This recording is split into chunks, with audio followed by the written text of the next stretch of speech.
Oh yeah! Bonjour. Alors aujourd'hui je voulais voir avec vous deux trois petits trucs parce que je vous parle toujours de données techniques. Mais bien évidemment je ne prends pas en considération que les données techniques, c'est évident, parce que les données techniques elles vont nous indiquer ce qui va se passer sur le court ou moyen terme. Mais si on est en période de bear market par exemple, eh bien ce qu'on verra sur nos graphiques n'aura pas du tout le même impact que si on est en bull market, bien évidemment. Donc c'est pour ça que les données graphiques, il faut toujours les intégrer dans un contexte. Et c'est pour ça que moi je ne suis pas inquiète pour le moment en tout cas, parce que mes données graphiques, je les intègre dans un contexte. Alors je vais vous donner quelques exemples de contexte. Bien évidemment, il en existe des dizaines et des dizaines et des dizaines d'autres, d'accord? Donc c'est juste quelques exemples parmi vraiment un énorme panier, que ce soit des indicateurs, que ce soit des données économiques, que ce soit de la psychologie, ou même encore des données techniques. Eh bien, tout ça mis ensemble me permet de ne pas être inquiète dans ce moment-là. Bien évidemment, je n'ai pas la science infuse. Moi, je vois que ce que j'ai sur mon écran à un instant T. Mais si à cet instant T, il y a beaucoup de divergences, c'est-à-dire qu'il y a beaucoup de choses qui ne vont pas dans le même sens, eh bien, c'est là que je peux parler de correction en règle générale. Jusqu'au moment où tout va se regrouper et à partir de ce moment-là, on parlera de bear market. Alors, on va commencer avec un petit truc très simple qui sont les données cycliques. On sait qu'un cycle, ça dure environ 4 ans, mais surtout, ce qui est très intéressant, c'est par rapport au halving. Alors, encore une fois, on ne peut pas savoir si tout va continuer comme ça dans le futur, mais pour le moment, on fait avec les données qu'on a. On ne peut pas inventer des données qu'on n'a pas. Est-ce que ça va encore marcher cette fois-ci? J'en ai pas la moindre idée. Par contre, c'est la seule façon que j'ai de me repérer à l'heure actuelle, c'est d'utiliser les données du passé. Maintenant, tout est en mutation, tout est en changement, donc oui, peut-être que ça va changer dans le futur, mais tant que j'ai pas cette info, je peux pas la deviner. Voilà. Donc là, on va repartir avec les données cycliques, donc qui durent environ 4 ans pour un cycle complet. Mais ce qui est très très intéressant, surtout vous allez voir, je vous ai tracé les halvings sur ce graphique. Alors, les halvings, c'est mon trait vertical vert ici. Et ce que vous pouvez voir, c'est que quand on part du halving et qu'on remonte à l'ancien bottom, donc avant le halving, eh bien très souvent, et vous allez voir que jusqu'à présent ça a été le cas, le nombre de jours qu'il y a eu entre le bottom et le halving, donc ici dans cet exemple en 2012 c'était à peu près 374 jours, eh bien après quand on part du halving et qu'on retourne, on l'emmène à la TH, on se rend compte qu'on est pas mal dans le même timing. Regardez, 374 jours avant le halving on avait un bottom, 377 jours après le halving on avait un top. Donc, vous voyez, ça c'est très intéressant comme donnée. Si je prends ensuite en 2017, le bull run de 2017, le halving est ici, donc 538 jours avant, on avait un bottom, et 530 jours après, on avait un top. Donc, vous voyez, les chiffres correspondent plus ou moins. Prenons le suivant 2020. Eh bien, si on prend mon halving, 512 jours avant, on a eu un bottom et 547 jours après, on a eu un top. Donc, vous voyez là, il y avait un mois d'écart. Mais on est quand même assez proche, ça nous donne une fourchette. Je veux dire qu'on n'est pas à 15 jours près, mais ça nous donne la fourchette au moins. Vous voyez ? Comme ça, on peut savoir qu'il y a quand même une durée après le halving. On ne s'inquiète pas si au bout de 2 mois, on commence à cracher. Il y a de fortes chances que ce soit une correction. Donc ça permet de nous sécuriser de savoir ça. Maintenant, prenons le cycle actuel. Alors, le cycle actuel, attendez, je vais vous le remonter pour que ça soit un peu plus joli, parce que là, c'est tout écrasé, on ne voit rien. Voilà. Le cycle actuel, eh bien, si on prend le halving, on a eu un bottom 512 jours avant, et regardez, alors là, c'est une coïncidence, j'imagine, parce que ça ne peut pas être aussi précis, d'accord? C'est pour ça qu'il faut le prendre avec des pincettes. Mais si on prend le cycle d'avant 2020, boum, le bottom était exactement 512 jours avant. Donc, vu qu'on a exactement le même nombre de jours avant, entre le halving et le bottom, ce que j'ai fait pour ce cycle-là, j'ai pris le nombre de jours après le halving pour savoir plus ou moins, me donner une fourchette pour savoir plus ou moins cycliquement parlant où se trouvera la fin. Et j'ai donc redécalé ici donc de 547 jours après le halving. Et vous voyez, on a encore de la place. Le cycle est loin d'être fini. D'accord? Et ça nous annonce octobre 2025. Donc, on a encore de la marge. De plus, si vous avez mon plan d'action, si vous ne l'avez pas, vous pouvez vous le procurer sur mon site internet. Dans le plan d'action qui vous permet de faire justement un plan d'action, de déterminer vos entrées, vos sorties, de recevoir des alertes quand c'est le moment de vendre et par email, etc. Il y a aussi ce fameux dashboard des cycles avec, vous voyez, des jauges que j'ai fait qui peut nous donner une idée pour savoir où on se trouve. Donc là, on est en plein bull run, on est à peu près à la moitié du bull run. L'ATH, vous voyez, on a encore de la place avant de faire l'ATH. Et le marché baissier, on a encore 30% à faire avant de tomber dans le marché baissier. Alors ça, bien évidemment, c'est pas une boule de cristal. Hein. Bien évidemment, c'est basé sur des statistiques. Donc les statistiques, c'est quoi? Eh bien, j'ai relevé toutes les dates importantes des cycles précédents et on voit que chaque cycle se ressemble plus ou moins. Il a tendance à diminuer un peu, ce qui est normal, puisque plus on avance, plus les prix sont grands, plus la volatilité va diminuer. C'est comme ça dans tout, hein. C'est pas seulement pour le Bitcoin. Et donc du coup, on voit que sur le cycle du Bitcoin, ça se ressemble quand même énormément, vous voyez. Et donc avec ces statistiques, j'en ai déduit des chiffres moyens, donc des durées moyennes, donc c'est pas un chiffre exact, c'est une durée moyenne en fonction de tous les cycles, et donc ça me donne un certain nombre de jours entre chaque phase importante. Et donc ça nous donne des dates à plus ou moins 15 jours près, hein. Comme je vous l'ai dit, on n'est pas à la virgule. Ce qui est important, c'est qu'on ait une fourchette. Au moins, on sait que le bull run pourrait se finir à l'automne 2025, c'est toujours mieux que de rien savoir, et que là, au printemps, on est dans le stress parce qu'on a une correction très difficile, et donc du coup on est dans le stress parce on n'a aucune idée de quand pourrait se terminer le bull run. Alors peut-être qu'effectivement ça va pas marcher et qu'on va tomber en marché baissier, j'en sais rien, mais restons sur ce qu'on connaît, et ce qu'on connaît, c'est ça, c'est une durée moyenne entre chaque phase importante. Et vous voyez, ça a été quand même assez bon parce que en rentrant les dates telles quelles, et en cumulant la durée moyenne, il nous annonçait un bottom aux alentours du 15 novembre. Et de mémoire, il me semble que le bottom a été atteint autour du 20 novembre. Donc vous voyez, on est quand même tombé assez proche. Là, il nous annonçait un halving autour du 2 mai, et le halving a eu lieu le 20 avril. Donc vous voyez, encore une fois, on est assez proche. Là, il nous annonçait l'entrée en bull run le 30 novembre, et on est rentré en bull run, je crois de mémoire, le 9 novembre. Ou le 7 novembre, je marque ici, le 7 novembre. Donc vous voyez, encore à 15 jours près, on n'est pas très loin, hein, d'accord?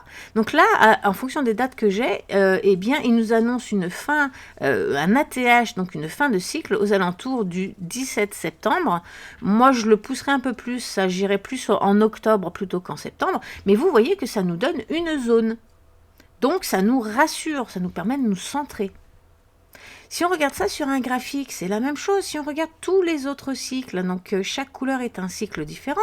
La moyenne des 500 jours, donc parce qu'on dit qu'on a une moyenne de 500 jours après le halving pour atteindre un ATH. Donc, moi, je suis un peu plus précise dans mes calculs, mais dans le milieu, on ne s'emmerde pas, on parle de 500 jours. Eh bien, même si c'est 500 jours, regardez, on est ici. Il nous reste encore 6 mois. Il nous reste encore entre 160 et 180 jours. Parce que, regardez, si je reprends mon plan d'action avec une durée moyenne, lui, il nous indique qu'il pourrait nous rester encore 162 jours. Encore une fois, c'est une fourchette, d'accord?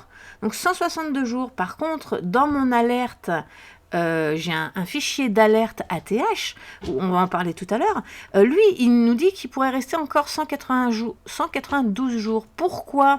Parce que dans mon plan d'action, j'ai divisé les phases avec des jours.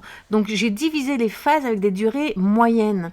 Alors que dans mon fichier d'alerte ATH, j'ai mis une durée moyenne du cycle au total, d'accord? Comme ça, ça me donne une fourchette. Donc, je sais qu'il pourrait nous rester entre 160 et 190 jours, donc environ 6 mois, avec un mois d'intervalle entre mes deux prédictions. Donc, moi, ça me donne une zone cible. Donc, là, je ne suis pas inquiète. parce que on est encore très loin de cette zone cible. Il nous reste encore 6 mois. Donc ça, c'est par rapport aux données cycliques. Maintenant, vous savez aussi qu'il y a la théorie de dos qui est très importante. La théorie de dos, c'est que tant qu'on fait des plus hauts, je vais vous montrer,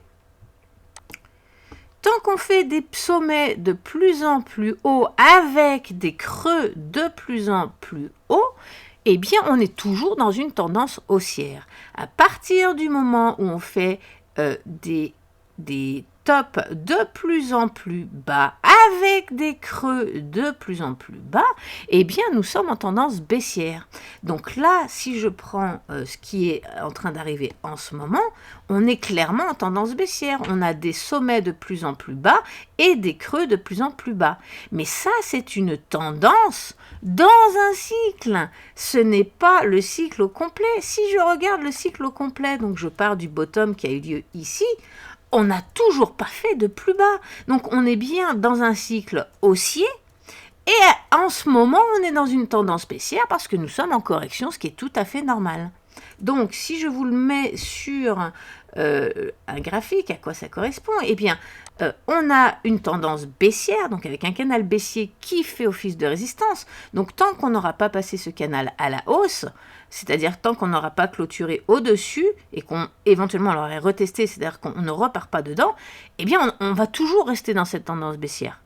Temporaire, ok? Donc nous, ce qu'on veut voir, c'est dépasser ça à la hausse. Et là, je vous ai mis l'ancien plus haut qu'il ne faut pas qu'on dépasse. Il ne faut pas qu'on clôture en dessous de cette ligne noire qui correspond à notre ancien sommet du cycle. Pas de la tendance qu'on est en ce moment. Moi, je parle bien du cycle. Si je prends mon cycle comme ça, vous voyez que le dernier plus haut sommet avant celui-là, c'était celui-ci. Donc, il ne faut pas qu'on le passe à la baisse. Si on clôture en bas, en dessous de ça, là, on va commencer à faire des sommets plus bas que dans le cycle au complet. Vous comprenez? Pas que dans la tendance. Donc, vous voyez, on a encore de la marge. C'est pour ça que je ne suis pas inquiète. Pour le moment, oui, on flirte avec le danger. On est borderline et on flirte avec l'adrénaline. Mais on a encore de la place. Regardez. Si je vous l'agrandis beaucoup plus, regardez, on n'a pas encore touché. En plus, si vous avez regardé mes autres vidéos, vous voyez que ça correspond, ce trait noir, il correspond au niveau des 73 400 et quelques dollars. Donc, on n'est pas très loin des 72 000 dont je vous parle et des 73 000 pour le niveau de Fibonacci. Donc, vous voyez, tout coïncide. Donc, on pourrait très bien aller retoucher ça. On pourrait même clôturer en dessous, mais juste pour faire peur et aller chercher des liquidités. Soit avec une mèche et on repart, soit on clôture en dessous pour faire peur, faire un fake, on appelle ça un faux breakout, et réintégrer immédiatement. Donc, tant qu'on ne clôture pas en dessous, et qu'ensuite on veut retester, mais qu'on se fait refouler, par exemple, pour que vous rendiez compte de ce que ça veut dire. Ça, par exemple, vous voyez, on l'a testé, on a essayé de casser le canal, on a clôturé dans le canal, mais tout de suite après, on s'est fait rejeter, on a retesté en dessous. Donc ça, c'est pas bon, c'est un faux breakout. Et bien là, on pourrait faire la même chose. On pourrait descendre, clôturer en dessous, remonter et se prendre la ligne noire comme un mur sur la gueule, ce qui nous propulserait en bas, on n'arriverait pas à le repasser. Et dans ces cas-là, alors là, oui, bien évidemment, je m'inquiéterais parce que là, ça change la structure du marché même et ça, donc ça change la dynamique. Mais tant que c'est pas le cas, je suis pas inquiète. Ensuite, on va parler un petit peu de psychologie. La psychologie aussi est très importante, vous le savez, on vous en parle tout le temps. Alors, laissez-moi d'abord vous montrer en termes psychologiques le Fear and Greed. Donc là, il est un peu remonté parce que quand j'ai fait ma vidéo hier, on était à 4. Donc là, sur les marchés, le stock market, donc les marchés traditionnels, on est remonté à 7. Et en crypto, on était à 23 hier, on est remonté à 24. Donc on reste dans les zones d'extrême peur. Ça veut dire que les gens ont vraiment peur là. Ils sont vraiment en panique. Même chose dans les crypto-monnaies. Et vous savez qu'un investisseur, un vrai investisseur, qu'est-ce qu'il fait un investisseur? Il achète quand tout le monde panique. Il achète dans les creux de marché. Regardez. Là, voilà. Un investisseur, il achète ici. Quand tout le monde est en capitulation, en dépression, tout le monde en a marre, tout le monde a peur, eh bien c'est ici qu'il va acheter l'investisseur. Parce qu'il sait que quand on descend, eh bien après on remonte. Donc l'investisseur il ne va pas acheter ici, l'investisseur il va vendre ici. Et il va acheter ici. Et regardez, on est dans l'extrême peur, c'est une zone d'achat. D'accord ? Alors, il y a un moment où ça va plus marcher, on est bien d'accord, il y a un moment où ça va passer sur le cycle complet. Mais attendez, je vais vous montrer ça sur un graphique. Imaginons je prenne ça et je le mets là, je le calque ici, d'accord ? Comme ça.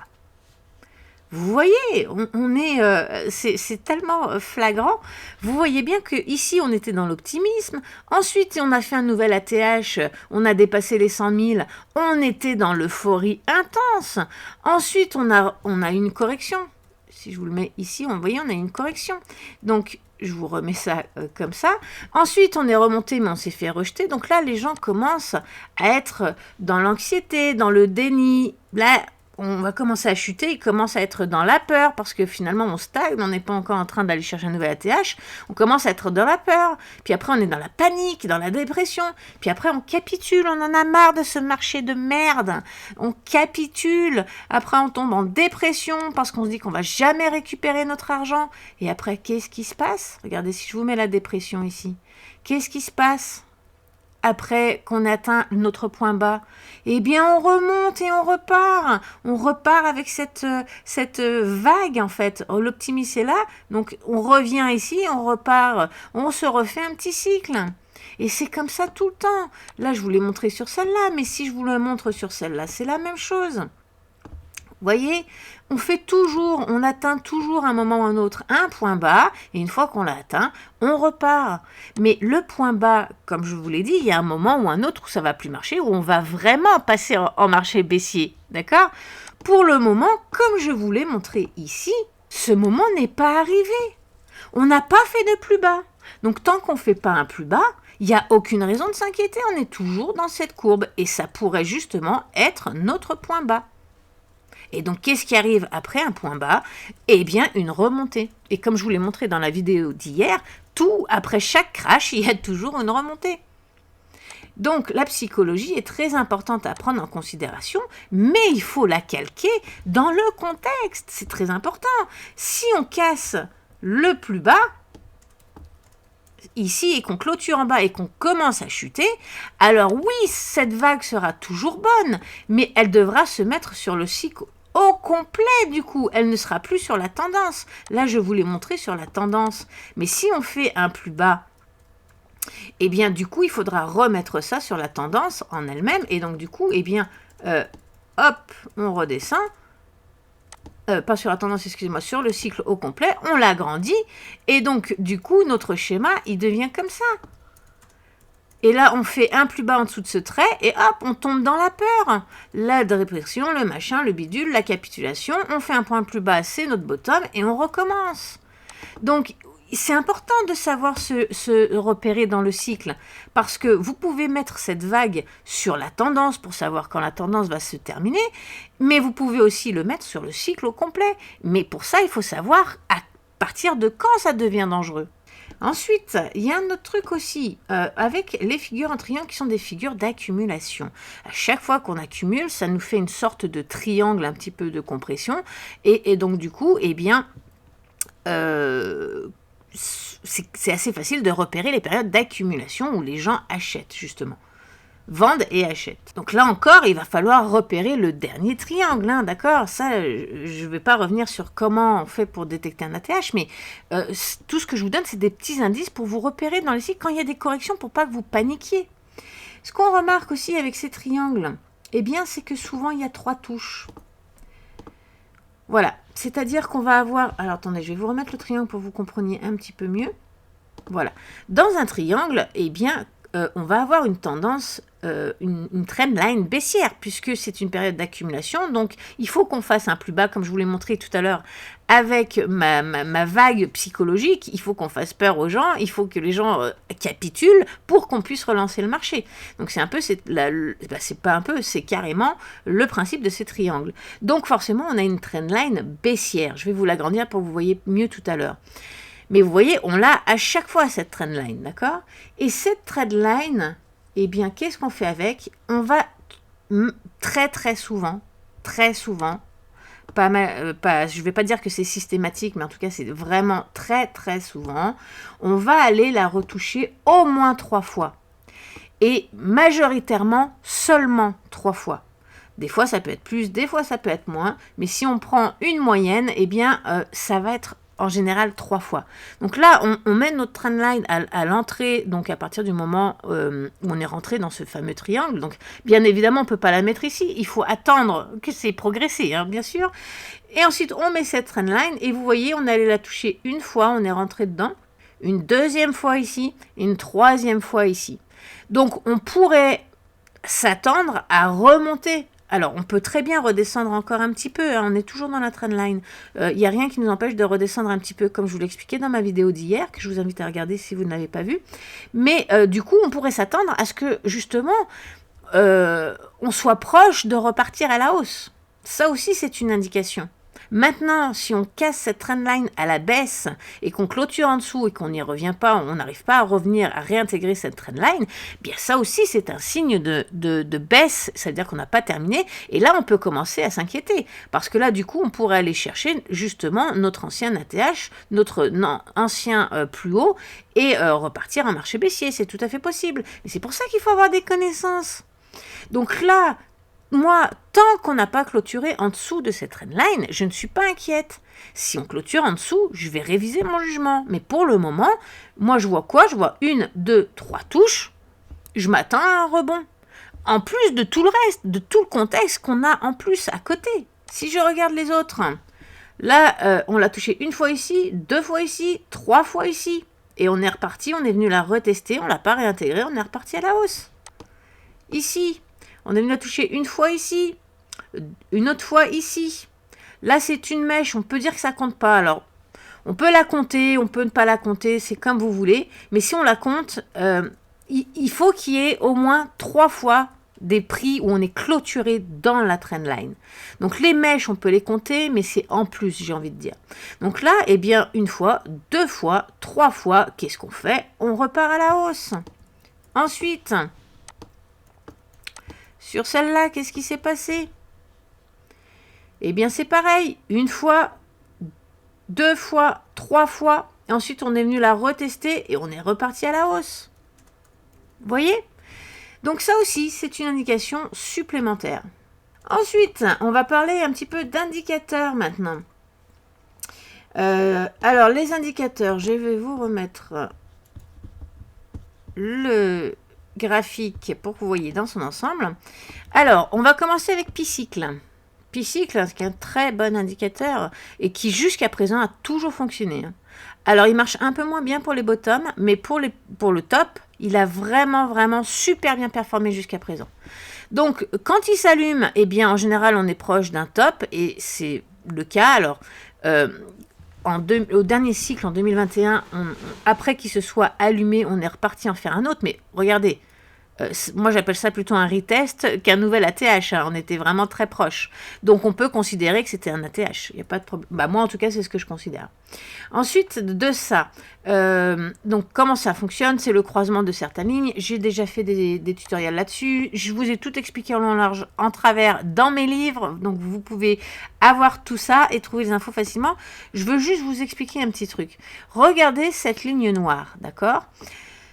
Le prix dans tous les cycles, si je vous le montre, dans tous les cycles jusqu'à présent, j'insiste, hein, je ne sais pas de quoi est fait demain, mais dans le passé, je sais de quoi a été fait le passé, eh bien à chaque fois que le prix est monté en haut de cette ligne noire, on était en bull run, et à chaque fois que le prix est repassé en dessous de la ligne noire, eh bien on est parti en marché baissier, d'accord? Ça a été le cas ici, donc en 2014, ça a été le cas ici, donc quand on est repassé en dessous, on était en marché baissier.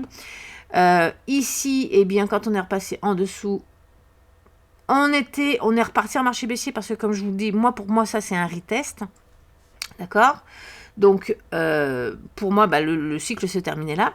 Un autre truc aussi avec cette ligne noire, c'est que les corrections de mi-cycle, très souvent, en tout cas jusqu'à présent, ce qu'on appelle une correction de mi-cycle, eh bien, vous voyez, le prix au milieu du cycle va taper cette ligne noire et se fait refouler. Ici, pareil, en milieu de cycle, elle va taper la ligne noire et on se fait refouler. Et c'est ce qui correspondait à ce qu'on appelait les corrections demi-cycle. Et ici, alors là, maintenant, c'est là que ça devient intéressant. C'est que notre correction demi-cycle a eu lieu bien plus tard que dans les autres cycles. Mais vous voyez qu'il s'est passé la même chose. On est allé chercher la ligne noire, on s'est fait refouler et on continue le cycle. Et ce qui est intéressant avec cette ligne noire, c'est que vous voyez, comme je vous l'ai dit, le prix doit passer au-dessus pour le bull run et ensuite il doit redescendre en dessous pour le marché baissier, comme ici. Okay, à partir du moment où on repasse en dessous, c'est mort. Eh bien, regardez cette ligne noire, on ne l'a même pas encore atteinte. Le prix du Bitcoin est toujours en dessous, on ne l'a même pas traversé encore. Et ce qui est encore plus fantastique, regardez le prix. Ici, quand je mets ma souris sur la ligne noire, le prix se trouve aux alentours des 155 000 $. Alors, il peut redescendre, hein, bien sûr, si on stagne longtemps, tout un tas de choses, bien évidemment, ça peut redescendre. Mais à l'heure actuelle, au moment où je vous parle, le prix se trouve aux alentours des 155 000 $. On ne l'a pas encore traversé, donc ça veut dire quoi? Ça veut dire qu'il faut qu'on dépasse les 155 000 $ pour pouvoir le traverser. C'est ça que ça veut dire, en gros. Donc, le pi-cycle aussi, il ne nous indique pas de top. En plus, il nous montre qu'on est encore très loin du top. Le prix est au-dessus de la ligne rouge aussi. Donc là, on est dans une tendance haussière parce que quand le prix est en dessous, c'est baissier. Donc, il n'y a rien, moi, je ne vois rien qui m'indique ici qu'on passe un marché baissier. Maintenant, encore une fois, c'est un cumul de tout, qu'on soit bien d'accord. Hein. Maintenant, passons aussi à un autre indicateur. Deux autres indicateurs même qui ont aussi très bien performé par le passé. Le premier ici, c'est le H-ribbon. Le H-ribbon, quand il s'allume en bleu, c'est une bonne zone d'achat. D'accord? Il vient de s'allumer en bleu fin mars, il vient de s'allumer en bleu. Donc là, il ne s'est pas allumé en noir, il s'est allumé en bleu. En noir, c'est quand les gens capitulent. Et c'est pas le cas là. Là, il est en bleu, il est en zone d'achat. En vert, c'est quand justement on commence un petit peu à se stabiliser que, attention, justement, une zone d'achat pourrait potentiellement arriver. Donc, vous voyez, on n'est pas du tout dans le noir. Donc ça encore, ça ne m'indique pas qu'on passe un marché baissier. Et jusqu'à présent, il a très bien marché, hein, ce H-ribbon. Ensuite, on a le SOPR. Le SOPR, il nous indique les corrections. Vous voyez, à chaque fois que le SOPR s'allume en rouge, ici, eh bien, on n'est pas loin, on est très proche d'une correction. Vous voyez, ce qui est effectivement le cas ici. Ici, c'est pareil, il y a une correction. Ici, c'est allumé. Ici, c'est pareil, correction. Et là, vous voyez bien qu'il n'est pas dans une zone de correction. On n'est pas en train d'aller toucher la ligne rouge. On est très loin de cette ligne rouge. Parce qu'il s'allume quand la ligne bleue va toucher la ligne rouge et qu'elle repasse à la baisse. La ligne rouge. On en est très loin, on est super loin de la ligne rouge, donc on n'est pas du tout dans une zone où on pourrait continuer de chuter. D'autant plus qu'ici, on est plutôt dans une zone d'achat, parce que quand on rebondit sur la ligne noire, c'est une zone d'achat potentielle aussi. Donc vous voyez, à l'heure actuelle, il m'indique plutôt une zone d'achat, conformément avec le H-ribbon et conformément avec tout ce qu'on a vu. Donc, c'est pour ça que je ne suis pas inquiète. Maintenant, si cette ligne bleue passait en dessous de la ligne noire, alors là, oui, là, on pourrait passer en marché baissier parce que la prochaine cible, si on casse ce niveau de la ligne noire, la prochaine cible, c'est la ligne verte. Et la ligne verte, vous pouvez le voir ici, quand on touche la ligne verte, eh bien c'est pareil, il s'allume et ça nous indique un bottom. Voilà, donc une zone d'achat. Donc là, oui, effectivement, si le SOPR passe en dessous de mon trait noir et qu'il n'y revient plus, ça peut nous indiquer qu'on passe un marché baissier. Tout à fait. Donc vous voyez, c'est un cumul de toutes ces choses qui vont nous indiquer si on s'inquiète ou si on ne s'inquiète pas. Ensuite, on peut prendre aussi le contexte économique. On voit que le M2, alors je ne vais pas rentrer dans les détails, il y a beaucoup de personnes qui en parlent sur Internet en ce moment, c'est la grande mode, et je comprends pourquoi. Parce qu'on voit que ce sont les liquidités, on voit qu'elles ont commencé à remonter. Donc on voit qu'effectivement, 2023, 2022, tout ça, avec leur politique monétaire, effectivement, ça a chuté, ensuite ça s'est stabilisé, et là, c'est en train de remonter. Depuis 2024, on est en train de remonter. Vous pouvez le voir ici, sur ce schéma, c'est la même chose. Vous voyez, on est en train de remonter. Donc ça, d'un point de vue économique, c'est très bon. Ensuite, qu'est-ce qu'on avait d'autre aussi? Oui, dans la finance traditionnelle, on a le SP500. Le SP500, c'est pareil. Si on regarde son graphique, il n'a toujours pas fait de plus bas pour le moment. Et il est en train de rentrer dans la zone OTE. La zone OTE, c'est le Optimal Trade Entry, c'est-à-dire que c'est là que vont recharger les institutionnels, les baleines, etc., les traders. Ils rechargent dans cette zone. Donc, entre les 0,618 et les 0,786 de Fibonacci. Donc là, eh bien, non seulement on n'a pas fait de plus bas, puisqu'il est ici mon sommet, on n'a pas cassé à la baisse. OK ? Et en plus, on est à peine allé chercher la zone optimale. Ok? Donc, on peut y aller avec des mèches. Encore une fois, si on clôture en dessous de ce trait noir, si c'est juste temporaire pour faire un fake, pas de problème. Si on repart tout de suite après, pas de problème. Donc, sur la finance traditionnelle, c'est pareil. On n'est pas en marché baissier pour le moment. C'est à surveiller parce qu'on est très proche. On est très proche des limites. Donc, bien évidemment, il faut le surveiller. Mais là, au moment où je tourne la vidéo, ce n'est pas un marché baissier. Ensuite, on a encore une autre indication, c'est les nouvelles baleines. Voilà, je vais y arriver. En gris, ce sont les anciennes baleines et en bleu, les nouvelles. Et regardez, les nouvelles baleines arrivent en masse depuis 2024. Elles arrivent en masse sur le marché. Est-ce que vous croyez vraiment que ces gens-là qui investissent des millions de dollars, ils vont investir sur un top de marché? Bien sûr que non. Ils ne vont pas investir sur un top de marché, ils vont investir dans une zone d'achat. Donc là, on voit qu'il y a énormément, pendant la correction qu'on est en train de se taper, donc je vous la remontre à l'écran, cette correction-là qu'on est en train de faire là, ici, ok? Regardez le nombre de baleines qui est arrivé sur cette correction ici. On a atteint un pic. Donc ces gens ne vont pas acheter sur un top. Ensuite, on a le Bitcoin Rainbow Price Chart. Alors ça, c'est pareil. Ça peut changer dans le futur, d'autant plus qu'on voit très bien que ça s'adoucit, ça s'arrondit. Si je prends les sommets de tous, on voit bien qu'on est dans une courbe descendante. Donc, je ne m'attends pas à ce qu'on remonte dans le rouge et dans le orange, bien que ça pourrait tout à fait être possible. Hein. Il n'y a pas de contradiction. Mais par mesure de précaution, j'ai envie de dire que moi, je vise au moins le vert. Après, on verra, on fera des analyses à ce moment-là, où on en sera à ce moment-là. Mais vous voyez bien qu'on est encore dans les zones d'achat, on flirte encore avec les zones d'achat. On n'a même pas tapé le orange, même pas le jaune. Donc imaginons, là on a dépassé, là on était dans le rouge, là on a tapé dans le orange. Imaginons que là on aille dans le vert ou le jaune.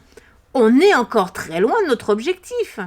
Vous voyez, on est encore très loin, on est dans la zone bleue. Donc, imaginons qu'on remonte, on va dire, jusque le vert, entre le vert et le jaune, pour rester quand même plus bas que les autres. Non, mais regardez-moi ça. On a dit, tout à l'heure, on a vu que ça pourrait se terminer à l'automne 2025. 22, ok, allez, soyons ici. Imaginons 16 octobre, regardez à l'écran, le 16 octobre 2025, si on va dans la zone verte, qu'on atteint un sommet dans cette zone verte, ça nous emmène à un prix de 196 000 $.